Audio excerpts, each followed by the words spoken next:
A washing machine starts making a noise, a low rumble on the spin getting worse over a few weeks until you call someone out. The engineer listens for about 4 seconds, nods, and gives you the verdict. It's the drum bearings, they've worn out, and the part itself costs about £40. Then he tells you the machine is not worth fixing, and you should buy a new one. And you stand there thinking, how on earth can a £40 part write off a 6-year-old machine that is otherwise working perfectly? The motor is fine, the drum is fine, the electronics are fine, the whole thing is fine, except for one small worn part that costs less than a takeaway for 2. The answer is the factory secret at the heart of this entire industry, a single, deliberate design decision that quietly turns cheap, simple, afternoon repair into the death of the whole appliance. And once you understand it, you will realize it was never an accident, and you will never be caught out by it again. By the end of this video, you will know exactly what that secret is, why the machine your grandmother owned lasted 20 years, while yours will struggle to see 8, and the small handful of brands that still refuse to play this game. Because the uncomfortable truth is that the overwhelming majority of new washing machines sold in Britain today are not built to last. They are built to be thrown away, and it is not an accident. Let me give you the number that frames the whole thing, because the decline is not your imagination. In the 1980s, the average washing machine in Britain lasted 15 to 20 years. It was a serious, heavy, mechanical object, built largely of metal, that you bought expecting to keep for the best part of 2 decades, and often longer. Today the average has collapsed to somewhere between 7 and 10 years, and at the budget end of the market, the machines most people actually buy, those under £300, it is often closer to 7 or even less. Around 40% of owners now report problems developing within the first 5 years, which is an extraordinary figure for a machine that used to routinely outlast the kitchen it stood in. That is not because we suddenly forgot how to build a washing machine. In some ways, we build them better than ever, far more efficient with water and electricity, gentler on your clothes, cleverer in how they weigh and balance a load. The lifespan did not fall because the engineering got worse by accident. It fell because of a series of small, deliberate engineering choices, each one shaving a pound or 2 off the cost of building the machine to hit an ever lower price on the shelf, and each one quietly bringing forward the day the whole thing dies. That is the business model in a single sentence. Build it cheaper, and sell it again sooner. And the factory secret I am about to show you is the single biggest lever in the whole scheme. Here is the first thing you need to understand, because Britain is a near-perfect market for this. We are a nation that shops on price. When most people buy a washing machine, they go to a website, sort the list cheapest first, and buy something near the top. And that single, understandable habit drives the entire race to the bottom, because manufacturers know the sale is won or lost on the sticker price, not on how long the thing will last. Nobody stands in the shop asking whether the tub can be opened. Our hard water, across much of the country, furs up the heating element and accelerates wear on the very parts that fail. Our throwaway culture means a dead machine goes straight to the tip rather than to a repairer, and our independent repair trade, the local engineer who used to fix these things, has been shrinking for years, partly because so many machines are now deliberately designed to be unrepairable, so there is less and less for a repairer to do. There are laws meant to help. The right to repair rules now force manufacturers to make certain spare parts available for a number of years, and France has gone further and made deliberate planned obsolescence a criminal offence. But these laws have real limits and loopholes, and crucially, no law can force a company to design a machine that can actually be repaired in the first place. A manufacturer can obey the letter of right to repair, dutifully stocking spare parts, while selling you a machine sealed so tightly that the one part most likely to fail can never be fitted. So, we buy cheap, the machine dies young, we buy cheap again, and the mountain of electronic waste, already tens of millions of tons a year worldwide, grows a little higher. It is a cycle that suits everyone except you and the planet. I want to be transparent about how this was put together, because the appliance industry is very good at explaining away exactly what I'm about to show you. This is based on the analysis of independent UK appliance engineers and repair specialists, the people who open these machines up every day of the week and see with their own eyes precisely why they die, and which brands die soonest. It draws on the reliability data from Which, and the appliance industry's own published lifespan figures, which tell the same story from the other direction. It uses the manufacturer's own testing claims, including one premium brand that openly states it puts its machines through the equivalent of 20 years of use before they ever reach a shop, which rather invites the question of why the others do not, and it references the repair economics that every engineer in the country works to every single day. I have also been careful to give the manufacturer's side of the argument fairly and in full, because there genuinely is one, and you deserve to hear it and judge for yourself rather than be told what to think. No manufacturer paid for a word of this, and most of them would very much prefer this particular secret stayed locked inside the factory where it was designed. So let me reveal it, because once you understand it, you will never look at a washing machine the same way again. Inside every front-loading machine there are two drums. There is the inner drum, the one you can see, with the holes in it, that spins your clothes, and around it sits an outer tub which holds the water and stays still. Between the two, on the shaft that the inner drum spins on, sit the bearings and a seal. Those bearings are a wear item, just like the tyres on a car or the soles of your shoes. On every machine ever made, they eventually wear out, usually somewhere between 7 and 10 years in, and they announce it with that rumbling, grinding noise on the spin that slowly gets louder. This is completely normal and predictable. Everyone in the industry knows those bearings will wear out one day. Hold on to that, because it is what makes the secret so telling. Here is where the secret lives. On an older machine, that outer tub was made in two halves, bolted together around the middle with a seam you could open. When the bearings wore out, an engineer simply undid the bolts, split the tub open, pressed out the old bearings, pressed in a new set for a few pounds, replaced the seal, and bolted the whole thing back together. A routine afternoon's repair, a cheap part, and the machine lived on for many more years, often as good as new. That kind of machine could genuinely last 20 years, because the one component guaranteed to wear out was the one component designed to be replaced. But on the overwhelming majority of machines sold today, the outer tub is no longer bolted. It is a single piece of moulded plastic, heat-welded shut at the factory, sealed forever into one solid unit. There is no seam, there are no bolts. It physically cannot be opened without smashing it apart and destroying it. So when the bearings inside it fail, and they always eventually will, the £40 part you need is sealed inside a plastic tomb you cannot get into. To fix it, an engineer would have to replace the entire sealed tub assembly, the outer tub, the inner drum, the shaft, the bearings, all of it as one enormous expensive component. And that assembly costs so much and takes so long to fit that it comfortably breaks the golden rule every UK engineer works to. If a repair costs more than half the price of a new machine, you replace the machine.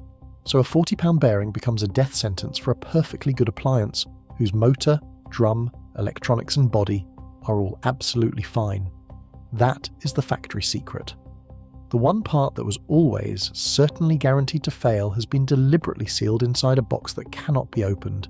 And here is the detail that gives the game away. Those bearings, sealed or serviceable, come from the very same handful of suppliers. The sealed tub does not give you a better bearing, it just makes the inevitable failure of an ordinary one fatal.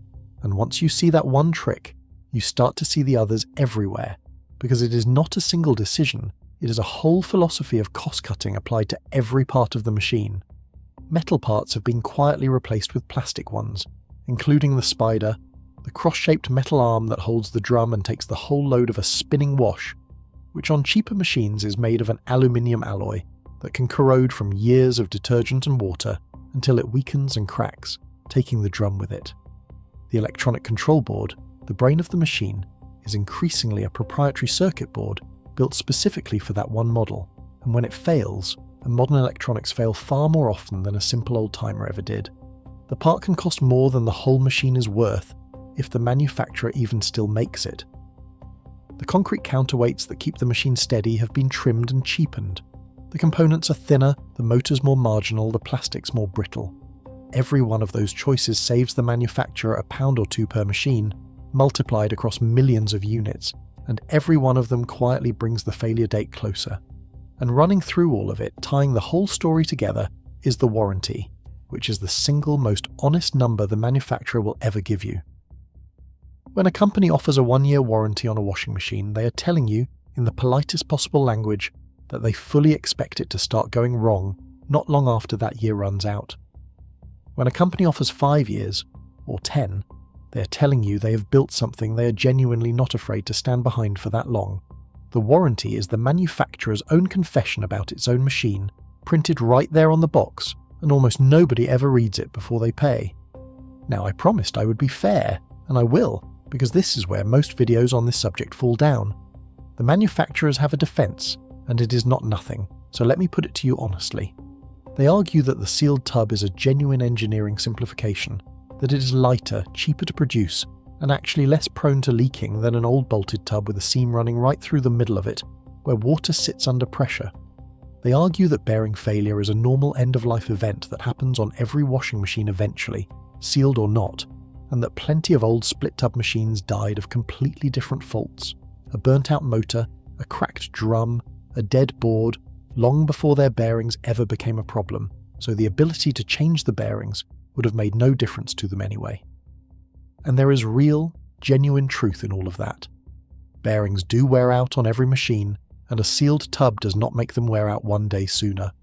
I am not going to stand here and pretend the whole thing is a pantomime villain twirling a moustache. But here is the point that matters, the one their defense very carefully steps around every single time. The design choice does not change whether the bearing fails. It changes what that failure means for you. On the old machine, a worn bearing was a £200 repair and another decade of life. On the new one, the identical worn bearing, very often from the identical supplier, is the end of the machine. Same part, same failure, completely different outcome. And the difference between those two outcomes is design decision that was made in a factory, on purpose, and it lands entirely on you. So before I tell you about the brands that refuse to do this, I want to ask you something directly, and I read every reply. Tell me in the comments how long your last washing machine lasted, and what finally killed it. Because I have a strong suspicion this comment section is about to fill up with machines that died somewhere between 5 and 8 years old, a great many of them with that exact telltale rumble on the spin that we now know is a death sentence rather than a repair. And tell me this, did a single person, when you bought it, ever mention that it was designed so that it could not be repaired? Of course they didn't, because that is the entire point of a secret.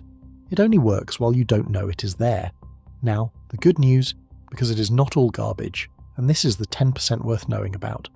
There is a small group of manufacturers who still build machines the old way, with a tub you can open and bearings you can replace, and their machines last precisely as long as you would expect a proper appliance to last. At the top sits Miele, the German family-owned company that still tests its machines to the equivalent of 20 years of use, around 10,000 wash cycles before they ever reach a shop, and builds them from the ground up to be serviced and kept rather than binned. A Miele can genuinely be a once-in-a-generation purchase. Then there is the one every British viewer should know about, and it is a proper underdog story. eBac, the only company that actually designs and manufactures washing machines in the United Kingdom, family-owned, based in Newton Aycliffe in County Durham, and it builds its machines deliberately with a split serviceable tub specifically so that the bearings can be replaced when they wear, the exact and deliberate opposite of the factory secret. Some of its machines carry a guarantee of up to 10 years, which tells you everything about how long the company expects them to last. And in the upper ranges of Bosch and Siemens, you will still find serviceable tubs and genuinely durable engineering, provided you buy carefully and steer well clear of the cheapest models wearing the same badge. These machines all cost more up front and there is no getting around that, but you're not paying more for the same thing. You're buying 2 decades instead of 6 years, and the right to actually fix the machine when it needs it, rather than skip it and start again. Here are the rules so you can spot the difference for yourself. Rule 1.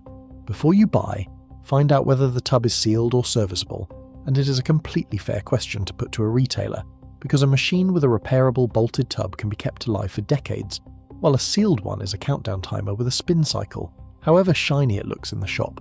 Rule 2. Read the warranty and treat it as the manufacturer's honest opinion of its own machine, because a 1-year warranty is a quiet admission of a short life, while 5 or 10 years is a genuine vote of confidence you can take to the bank. Rule 3. Check that spare parts are available and affordable for the specific model, because RightToRepair means many now are, and a machine you can get parts for is a machine you can keep going, whereas an orphan model with no parts is disposable the day it faults. Rule 4. Do not simply sort the list cheapest first and buy from the top, because the sub £300 machine that looks like such a bargain is very often the one engineered to die soonest, and the £400 to £600 bracket is the genuine sweet spot where longevity and price actually meet. And rule 5, look after the machine you already have, because keeping the door seal and the filter clean, running the occasional hot maintenance wash, not cramming every load to bursting, and easing off the very highest spin speeds all reduce the strain on the bearings that will one day decide its fate. A machine that is looked after outlives one that is abused, whatever badge is on the front. Now the arithmetic, the part the showroom hopes you never sit down and do. Option 1, the throwaway machine. You buy a cheap sealed tub model for £250, feeling like you have been sensible with your money, and in 6 or 7 years the bearings start to rumble. An engineer confirms it cannot be economically repaired, and you buy another. Over 20 years, that is 3 machines, £750 or more before you count the rising prices, 3 trips to the tip, 3 deliveries, 3 disruptions to your household, and 3 more piles of electronic waste with your name on them. Option 2, the machine built to last. You buy a serviceable Miele or a British-built EBAC for say £700 to £1,000, and it runs for 15 to 20 years. Somewhere in the middle of that life the bearings wear, exactly as they would on any machine. But because the tub opens, an engineer replaces them for a couple of £100, and the machine simply carries on for another decade. Across 20 years, you have spent a similar amount of money or less, owned 1 machine instead of 3, saved yourself the hassle and the delivery charges twice over, and sent almost nothing to landfill. The cheap machine was the expensive one all along, precisely and deliberately as it was designed to be, because the sticker price was never the real cost. The real cost is how often the thing forces you to replace it, and that number is decided in the factory long before you ever see it. So here is the bottom line. The reason so many new washing machines in Britain are, in the ways that matter most, garbage, is not incompetence, and it is not bad luck, and it is not you overloading the drum. It is a series of quiet decisions taken in boardrooms and design offices to build appliances that cannot be economically repaired, so that you are forced to keep buying them again and again. The sealed tub is the clearest and most elegant example of all. A part that was always, without exception, going to fail, deliberately locked inside a plastic box that cannot be opened, so that its cheap and inevitable failure kills an otherwise perfectly good machine. Whether you choose to call that planned obsolescence, or you accept the manufacturer's gentler phrase of a convenient engineering simplification, the result standing on your kitchen floor is exactly identically the same. A machine that dies young and takes your money and a chunk of the planet with it. But you're not stuck with it.